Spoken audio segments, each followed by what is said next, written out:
बिस्मिल्लाहिर्रहमानिर्रहीम। अस्सलाम वालेकुम दोस्तों, क्या हाल चाल हैं आपके। उम्मीद है आप सब ठीक ठाक होंगे। लें जी, हम अब पढ़ने वाले हैं जी शेप टूल। वैसे शेप टूल बहुत सारे काम करता है और बहुत ज़्यादा यूज़ होने वाला टूल है, लेकिन कोई हवा नहीं है, कोई बहुत बड़ी बला नहीं है, इसलिए आप इसे डरने डरने की ज़रूरत नहीं है। इसे आपको इसमें काफ़ी सारी चीज़ें हैं जो मैंने आपको पहले भी बता चुका हूँ। ये एक लाइन में लेता हूँ, ठीक है, और ये मैंने इसको स्ट्रेट ही ड्रॉ कर दिया। तो ये देखें, इसकी दो नोड्स आ रही हैं, एक ये नोड है, एक ये नोड है। तो ये मैं अब तेज़ी से इसलिए बता रहा हूँ कि मैं ऑलरेडी आपको नोड्स के बारे में बता चुका हूँ, लेकिन मज़े की बात यह है कि मैंने अभी तक शेप टूल ही सिलेक्ट किया हुआ है और इसको F10 से हम सिलेक्ट कर सकते हैं। इस नोड को पकड़ के मैं शेप टूल की वजह से ही मूव कर सकता हूँ। मैं इसको पिक टूल की वजह से अगर पकड़ना चाहूँ तो नहीं पकड़ पाऊँगा, ठीक है। हम इसको पूरी लाइन को ही ड्रैग कर सकते हैं, लेकिन शेप टूल की वजह से ये जो नोड्स हैं इनको हम पकड़ के जिधर मर्ज़ी लेके जा सकते हैं, वो हमारी अपनी मर्ज़ी है। उसके बाद किसी भी लाइन या किसी भी ऑब्जेक्ट के अंदर जो कि कर्व हो, कर्व्ड ऑब्जेक्ट के अंदर आप अगर नोड ऐड करना चाहते हैं तो जस्ट उसके ऊपर आप कहीं भी डबल क्लिक करें शेप टूल के साथ, ठीक है, तो वहाँ पर नोड ऐड हो जाएगी। यहाँ पे भी मैं डबल क्लिक करता हूँ तो ये नोड ऐड हो गई, ठीक है। अगर इस नोड के ऊपर आप डबल क्लिक करेंगे तो ये नोड ख़त्म भी हो जाएगी और वो भी शेप टूल की वजह से ही होगी, ठीक है। अच्छा, अब हम इसके ऊपर नोड ऐड करते हैं डबल क्लिक करके, और इसको हम पकड़ के थोड़ा सा इधर ले आते हैं और और और और, और इसको हम एक काम ये करते हैं कि फिर कंट्रोल सेट कर देते हैं, ठीक है। तो उम्मीद है आपको ये समझ आ गई होगी कि नोड्स कैसे ऐड करनी है और नोड रिमूव कैसे करनी है।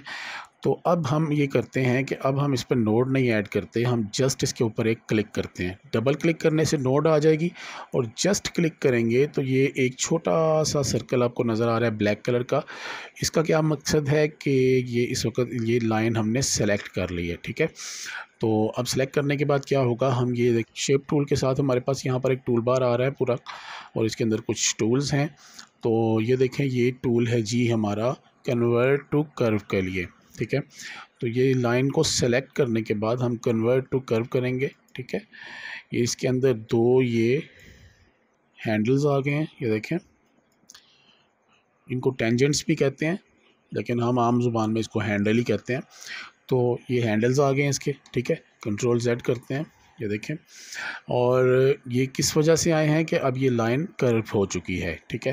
पहले ये लाइन कर्व नहीं थी, ये देखें, हम इसको पकड़ के जो मर्ज़ी करना चाहें कर नहीं सकते थे, लेकिन अब ये कर्व हो चुकी है। इसको एक दफ़ा सेलेक्ट करके और यहाँ पे हमने क्लिक किया तो अच्छा, यहाँ पर क्लिक करने की बजाय अगर हम यहाँ से डायरेक्ट क्लिक करते हैं इस तरह, ये राइट हैंड साइड बटन दबाया मैंने माउस का, तो ये देखें टू कर्व हो जाएगा, ठीक है।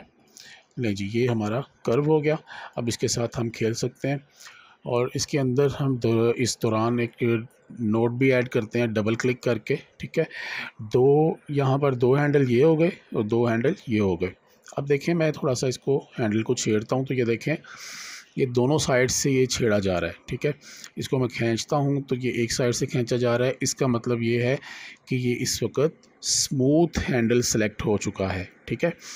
तो हम इसको अगर देखना चाहें कि ये कैसे पता चलेगा कि ये स्मूथ है, तो यहाँ पर ये देखें, मैंने पिछली क्लास में आपको बताया था कि ये देखें, ये स्मूथ नोड का मोड इस वक्त हमने सेलेक्ट किया हुआ है, ठीक है। मुश्किल लफ्ज़ हैं, लेकिन मैं बहरहाल बोल रहा हूँ। उम्मीद है कि आपको मेरे लफ्ज़ों की समझ आ रही होगी, ठीक है। अगर आप ये चाहते हैं कि सिर्फ ये वाली साइड हरकत करे और या ये वाली साइड हरकत करे, तो इसको आप कस्प कर दें, ठीक है। ये देखें, कस्प की ऑप्शन है। हाँ, अगर आप इसको ये इस तरह करना चाहते हैं कि ये कस्प आप यहाँ से क्लिक करके नहीं करना चाह रहे, तो जस्ट आप C प्रेस करें कीबोर्ड से, तो ये कस्प हो जाएगा। ये देखें, अब एक साइड की लाइन जो है वो सिर्फ मूव कर रही है, बाकी साइड्स वाली लाइन जो है वो मूव नहीं कर रही। उसके बाद आप इसको स्मूथ करना चाहें तो उसके लिए आपको S प्रेस करना पड़ेगा, तो ये स्मूथ हो जाएगा। ये देखें, स्मूथ, ठीक है, स्मूथ हो गया। और अगर आप इसको मज़ीद सिमेट्रिकल करना चाहें तो आपको फिर से C प्रेस करना है, तो ये सिमेट्रिकल हो जाएगा, ठीक है। ये देखें, पिछली क्लास में ये मैंने कस्प, स्मूथ और सिमेट्रिकल आपको पढ़ा दिया था। उम्मीद है कि आपको इसका पता होगा, ठीक है। फिर से हम कंट्रोल Z करते हैं और वापस अपनी लाइन पर आ जाते हैं, ठीक है। अब ये जो हमारा शेप टूल है, सिर्फ इस लाइन की हद तक नहीं था, इसको लाइन को हम डिलीट करते हैं। अब हम ड्रा कर लेते हैं एक रेक्टेंगल। तो हम पीछे क्लास में पढ़ चुके हैं कि ये रेक्टेंगल के साथ हम किस तरह शेप टूल को यूज़ करेंगे। शेप टूल को लेंगे और ये देखेंगे हमारे पास डायनामिक नोड्स होती हैं इसके अंदर, इसको हम इंटरेक्टिव नोड्स भी कहते हैं, कि हम एक को पकड़ के खींच रहे हैं तो सारा का सारा रेक्टेंगल गोल हो रहा है, साइड से कॉर्नर इसके गोल हो रहे हैं। अगर हम इसको कन्वर्ट टू कर्व कर देते हैं, यहाँ से जाके अरेंज में इसको हम कन्वर्ट टू कर्व कर देते हैं या कंट्रोल क्यू कर देते हैं, तो अब ये देखें जो नोड्स आ रही हैं ये छोटी छोटी, ये हम शेप टूल के साथ इनको हैंडल करेंगे अकेली अकेली नोड को। ठीक है, तो ये देखें हम इनको हैंडल कर रहे हैं। और अगर हम चाहते हैं कि इसको डिलीट कर दें तो डबल क्लिक करें इस नोड के ऊपर, तो ये डिलीट हो गई है। अब ये देखें ये अच्छी सी शेप बन गई है हमारी। ठीक है, तो उसके बाद हम चाहते हैं कि नहीं ये भी डिलीट होनी चाहिए, तो इनको भी हम डिलीट कर सकते हैं। डबल क्लिक करें और दोनों को सिलेक्ट करके हमने डिलीट कर दिया। ठीक है, और एक चीज़ यहाँ पर और मैं आपको बता दूँ, वो क्या है, कंट्रोल क्यू करते हैं और ये देखें ये जो दोनों नोड्स हैं मैंने इनको सेलेक्ट किया और यहाँ पर एक हमारे पास छोटा सा ये देखें स्ट्रेच और स्केल नोड्स, एक ये टूल है, इसको हमने क्लिक किया तो ये सारा का सारा सेलेक्ट नहीं हुआ, सिर्फ ये दो सेलेक्ट हुए हैं। तो ये देखें इसके ऊपर मैं क्लिक करके इसको खींच रहा हूँ, आप शिफ्ट दबा देंगे तो दोनों साइड से खींचा जाएगा। ये देखें ये दोनों साइड से उसने खींच लिया और ये देखें इसकी शक्ल कैसी हो गई है। ठीक है, अगर यही चीज़ आप यहाँ पर दो नोड्स बना लें और इन दोनों को सिलेक्ट करके आप इसको पकड़ के खींचें तो ये देखें ये कैसा हो गया। ठीक है जी, ये चीज़ जो है अगर आप इस तरह का एक रेक्टेंगल बना के कंट्रोल क्यू करें और ये देखें इसको आप पकड़ के खींचें और ये देखें ये ऐसा बन गया। ठीक है, इसको पकड़ के करें। ठीक है जी, तो उम्मीद है कि इसकी भी आपको समझ आ गई होगी। नेक्स्ट हम देखते हैं एलिप्स टूल है, तो ये भी हम ड्रॉ कर लेते हैं। ये यहाँ से हमने शेप टूल लिया और ये जो डॉट है इसको हमने डायनामिकली इस तरह घुमाया तो ये देखें ये इस तरह ये चीज़ बन गई। और अगर हम थोड़ा सा इसको खींच के और यहाँ पर ला के ये देखें इसको मैंने क्लिक किया आर्क को, तो ये देखें ये खाली रह गया और ये देखें ये इस तरह चीज़ ये बना सकते हैं हम। ये भी सारा काम हम शेप टूल से ही कर रहे हैं, कंट्रोल Z करते हैं और ये अब इस वक्त पूरा हमारे पास सर्कल है, तो इसको कंट्रोल Q करेंगे तो ये कन्वर्ट हो जाएगा, कर्व हो जाएगा ये। ठीक है, कन्वर्ट टू कर्व हो जाएगा। तो अब देखें ये जो सारी नोड्स आ रही हैं इनको आप देखें पकड़ के अपनी मर्ज़ी से इन हैंडल्स को हैंडल कर सकते हैं और इसको जिस तरह चाहें आप अपनी मर्ज़ी से। ये देखें इस वक्त ये वाला जो है ये हमारे पास क्या है, स्मूथ है। ठीक है, तो हमें ये स्मूथ नहीं चाहिए, अगर एक साइड से हमने इसको घुमाना है तो यहाँ से हम इसको कस्प कर देंगे और ये देखें ये हमारा। ठीक है, अपनी मर्ज़ी से हम इसके साथ खेल सकते हैं। ठीक है जी, तो इसको भी हम डिलीट करते हैं। उसके बाद हमारे पास है ये टेक्स्ट, तो टेक्स्ट हम लिख लेते हैं, टेक्स्ट टेक्स्ट टेक्स्ट 3 लाइनें मैंने लिख ली। उसके साथ शेप टूल के साथ हम पकड़ के इसकी स्पेस बढ़ा सकते हैं और इसको हम इस तरह ये इस तरह लाइंस की भी स्पेस को बढ़ा सकते हैं। और अगर हमने टेक्स्ट हो हमारे पास पैराग्राफ के अंदर तो भी हम उसके साथ ये सब कुछ कर सकते हैं जो कुछ हमने दूसरे टेक्स्ट के साथ किया। और एक चीज़ और यहाँ पर मैं ये इसको थोड़ा सा जूम कर लूँ टेक्स्ट को। ठीक है, और ये देखें मैं शेप टूल लेके ये देखें लाइंस इसकी बढ़ा रहा हूँ, लाइंस की स्पेसिंग बढ़ रही है, इधर से भी इसकी स्पेसिंग बढ़ सकती है। ठीक है, और ये देखें ये शेप टूल के साथ हम क्या कर सकते हैं कि इसको भी पकड़ के एक एक करैक्टर को हम अपनी जगह से हिला सकते हैं। ठीक है, इसमें से भी इवन ये जो आपने पैराग्राफ बनाया है इसमें से भी कोई करैक्टर को पकड़ के आप आगे पीछे करना चाहें तो वो आप कर सकते हैं। तो ये सारे कमाल जो हैं ये शेप टूल के हैं। ठीक है, पिक टूल बेशक बहुत कुछ करता है लेकिन शेप टूल भी बहरहाल कम नहीं है। तो उसके बाद हमारे पास एक चीज़ है कि हम शेप टूल के साथ ये वाले जो ऑब्जेक्ट्स हैं इनको भी हैंडल कर सकते हैं। जिस तरह पॉलीगॉन है इसको हम ड्रॉ करते हैं और ये शेप टूल लेके हम ये नोड्स के साथ डायनामिकली इसके साथ भी कुछ डांस वांस कर सकते हैं। ठीक है, वो आपकी अपनी मर्ज़ी, आप किस तरह इसको हैंडल करना चाह रहे हैं आप उस तरह इसको हैंडल कर लें। ठीक है जी, उसके बाद हमारे पास यहाँ पर एक और टूल होता है, स्टार टूल है, इसको भी ड्रा करें तो शेप टूल के साथ ही इसको भी हमने छेड़ना है, जिधर भी करना है वो हमने शेप टूल के साथ ही करना है, ठीक है। उसके बाद हमारे पास यहाँ पर ये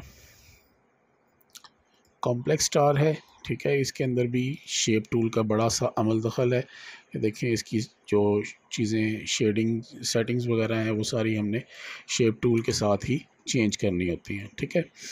तो शेप टूल का बहुत ज़्यादा अमल दखल है। उसके अलावा हमारे पास जो कोई ट्रेसिंग करने के लिए कोई भी चीज़ आ जाती है तो उसकी ट्रेसिंग भी हम शेप टूल से ही करते हैं, या अपने बहुत सारे इस तरह के, जैसे मैंने पिछली एक क्लास में आपको बताया था कि हम किसी लफ्ज़ की शक्ल अगर बदलना चाहते हैं, जिस तरह हमने टी की शक्ल उस वक़्त बदली हुई थी, तो हम फिर से बदल के देख लेते हैं। ये देखें जी, हमारे पास ये टी है और इसको हम कन्वर्ट टू कर्व करते हैं कंट्रोल क्यू करके, और ये इसकी हम थोड़ी सी एडजस्टमेंट कर लेते हैं टी की, ठीक है। तो ये देखें, बड़ी मज़ेदार सी चीज़ बन गई। इन दोनों को सिलेक्ट करके थोड़ा सा नज़दीक कर लेते हैं। इसी तरह ही हम इसके अंदर बहुत सारी चीज़ें हैं, उनको चेंज कर सकते हैं, बना सकते हैं। और पिछली क्लास में हमने पढ़ा था कि किसी भी चीज़ में हमने सुराख करना हो तो हम कंबाइन करेंगे। तो ये देखें जी, हम यहाँ पर इसको डुप्लिकेट करके हल्का सा, ये देखें, इसको भी डुप्लिकेट करेंगे, इसको थोड़ा सा बड़ा कर लेंगे, इसको यहाँ पर इसको डिलीट कर देते हैं और यहाँ से इसको कंबाइन कर देते हैं। अब देखें, ये इसके अंदर एक शाइन टाइप चीज़ आ गई, ठीक है। तो इसको अगर आपने अंदर वाले हिस्से को भी चेंजिंग करनी है तो वो भी आपने शेप टूल के साथ करनी है। इधर डबल क्लिक करें, एक इधर डबल क्लिक करें, नोट लगा लें और ये इस नोट को आप डिलीट कर दें, ठीक है। इसको थोड़ा सा करीब कर लें, इसको जूम करके देखें। ये जो नोड है, इसको जब आप सेलेक्ट करेंगे तो ये इसका हैंडल आ रहा है। इसको हैंडल के साथ आप इसकी सेटिंग करें तो ये बड़ा अच्छा सा कर्व इसका बन जाएगा, ठीक है जी। यहाँ पर भी हम double click, double click, double click, double click, ठीक है। अब इन तीनों को हम जब डिलीट करेंगे तो यहाँ पर भी वही चीज़ होगी, हैंडल्स आ जाएंगे। तो इन हैंडल्स को पकड़ के हम अपनी मर्ज़ी से, अब देखें ये इधर से करने से ये स्मूथ की वजह से ये ख़राब हो रहा है, ठीक है। तो इसको हम कस्प कर देते हैं,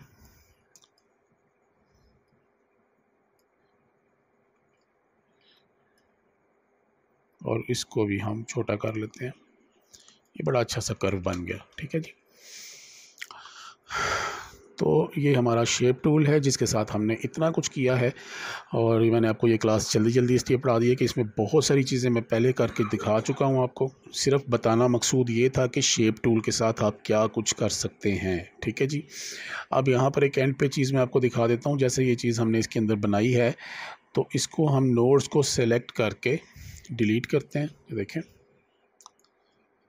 तो ये बॉक्स, ये जो सर्कल है हमारा वैसे ही पूरा हो गया, इसके अंदर वाली चीज़ ख़त्म हो गई, ठीक है। तो बहुत कुछ है जो हम शेप टूल के साथ करते हैं। तो उम्मीद है कि आपको इसकी समझ आई होगी। इंशाल्लाह नेक्स्ट क्लासेस में हम शेप टूल के साथ मज़ीद कुछ करेंगे और कुछ बनाएंगे, कुछ डिलीट करेंगे। जो ज़रूर आप अगली क्लासेस देखिएगा। अस्सलामु अलैकुम वरहमतुल्लाहि वबरकातुहू।